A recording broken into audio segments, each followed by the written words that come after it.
إن الحمد لله نحمده ونصلي على رسوله الكريم أما بعد أعوذ بالله السميع العليم من الشيطان الرجيم من همزه ونفخه ونفسه بسم الله الرحمن الرحيم الذين كفروا وصدوا عن سبيل الله زدناهم عذابا فوق العذاب بما كانوا يفسقون۔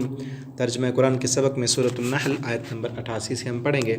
اللہ تعالیٰ فرماتے ہیں الذین کفروا، وہ لوگ جنہوں نے کفر کیا، وصدوا عن سبیل اللہ، اور روکا انہوں نے اللہ کے راستے سے، زدناہم عذابا، دگنا دیں گے ہم ان کو عذاب، فوق العذاب، عذاب کے اوپر۔ ایک عذاب پہلے ہوگا اور دوسرا عذاب دیں گے۔ کیوں؟ ایک عذاب ہوگا کفر و کفر کرنے کا، اور دوسرا عذاب ہوگا صدوا عن سبیل اللہ، خود بھی رکے رہے اللہ کے راستے میں، انکار کر دیا اور دوسروں کو بھی روکا، دوسروں کو بھی روکتے رہے اصل راستے سے، دین سے، شریعت سے۔ اپنا بھی عقیدہ بگڑا ہوا تھا اور دوسروں کا بھی عقیدہ خراب کرتے رہے، خود بھی کافر تھے، دوسروں کے لیے بھی کفر کی راہیں ہموار کرتے رہے اور اسلام کی راہ میں ان کے لیے رکاوٹیں پیدا کرتے رہے۔ تو ڈبل عذاب ہوگا ان کے لیے، بما کانوا یفسقون، اس وجہ سے جو وہ زمین میں فساد کرتے رہے۔ یعنی یہ یفسدون، وہ فسادی تھے۔ یہ بہت بڑا فساد ہے کہ انسان خود بھی اسلام جو امن کا دین ہے، وہ اسلام جو ہر کسی کے حقوق سکھاتا ہے، جو معاشرے میں امن پیدا کرنا چاہتا ہے، اس میں امن میں آنے والے لوگوں کے لیے رکاوٹیں کھڑی کرتے رہے، یعنی خود بھی فاسد رہے، دوسروں کو بھی فسق و فجور کی طرف، فساد کی طرف اکساتے رہے۔ ان کے فساد کی وجہ سے ان کے لیے دگنا عذاب ہوگا، ڈبل سزا ہوگی۔ اور آگے دیکھیں وَيَوْمَ نَبْعَثُ مِن كُلِّ أُمَّةٍ شَهِيدًا،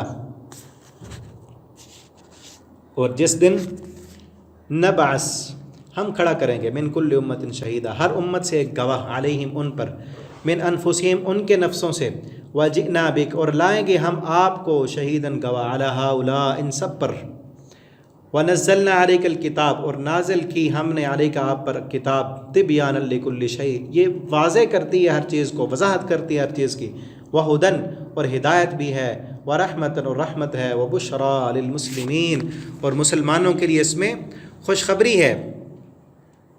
اس کتاب میں مسلمانوں کے لیے بڑی خوشخبری ہے، یہ ہے یوم نبعث من کل امت شہیدہ، کہ ہر جماعت، جتنے بھی اللہ رب العالمین نے پیغمبر بھیجے، اور ان امتوں میں سے اللہ رب العالمین جب لوگ انکار کر دیں گے کہ رسولوں نے ہم تک تو دعوت نہیں پہنچائی، تو انہی میں سے بھی گواہ اللہ تعالیٰ لائیں گے۔ پھر نبی کریم صلی اللہ علیہ وسلم بھی ان امتوں کی، ان اپنے رسولوں کی گواہی دیں گے، جتنے رسول اللہ تعالیٰ نے بھیجے ان تمام رسولوں کی نبی کریم صلی اللہ علیہ وسلم گواہی دیں گے کہ ہاں اللہ، ان لوگوں نے، ان رسولوں نے اپنا پیغام اپنی قوم تک پہنچایا تھا۔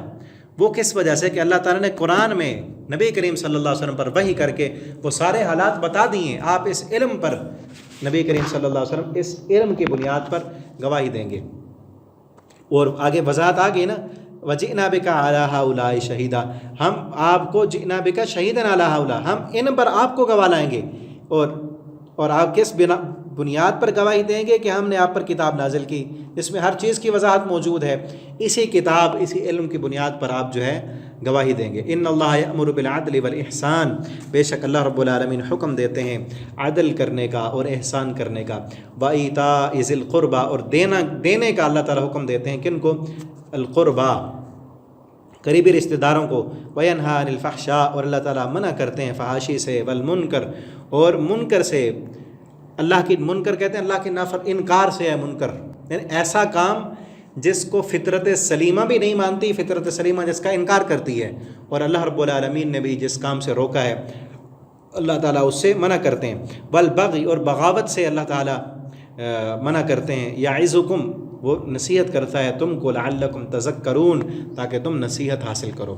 یہاں دیکھیں نا، یہ آیت اکثر جو ہے ہمارے خطبوں میں، جمعوں میں پڑھی جاتی ہے، ان اللہ یأمر بالعدل والاحسان۔ یہ حضرت عمر بن عبد العزیز رحمہ اللہ تعالیٰ، ان کے دور میں انہوں نے یہ شروع کرایا تھا کہ خطبہ جمعے میں بھی پڑھا کرتے تھے یہ آیتیں۔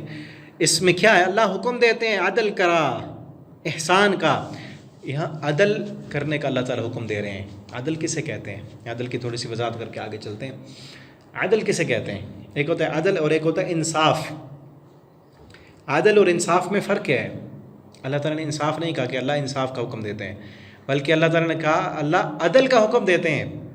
عدل اور انصاف میں فرق یہ ہے کہ انصاف کہتے ہیں برابری کو، انصاف کہتے ہیں برابری کو، اور عدل کہتے ہیں جو جس کا حق ہے، جو جس کا یعنی جو جس کا حق ہے اس کو اس کا حق دینا.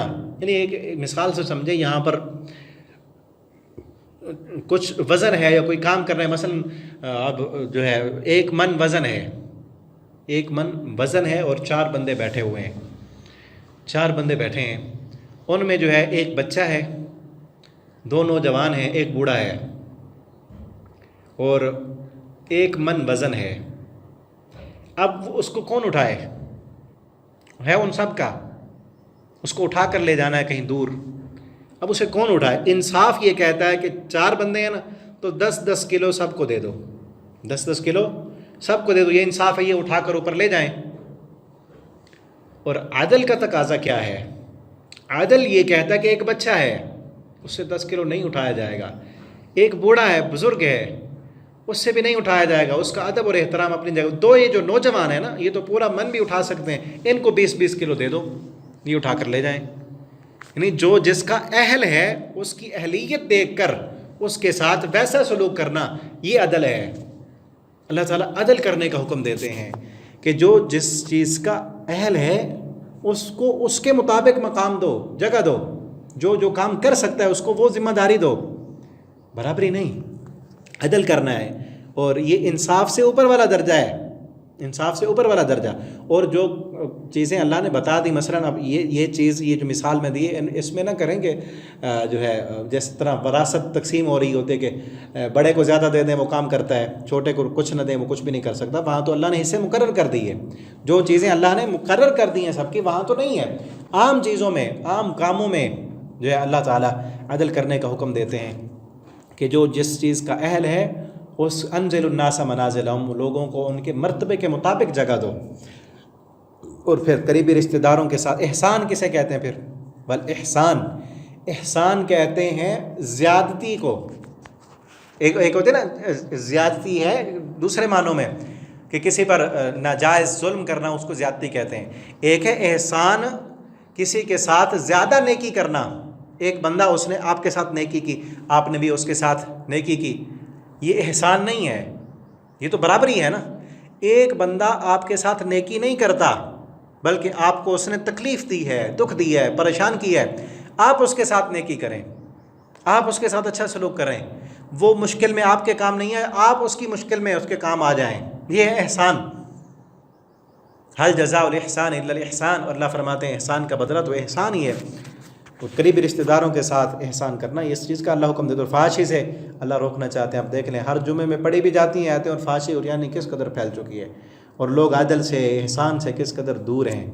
اللہ رب العالمین ہمیں سمجھنے کی توفیق دیں. اللہ ہمیں عدل کرنے والا، احسان کرنے والا اور قریبی رشتہ داروں کو حقوق دینے والا بنا دیں. اللہ ہمیں فحاشی سے، منکر سے اور بغاوت کے کاموں سے اللہ رب العالمین ہمیں روک لیں، بچا لیں. انشاءاللہ آگے ہم اگلے سبق میں پڑھیں گے. آخر دعوانا الحمدللہ رب العالمین.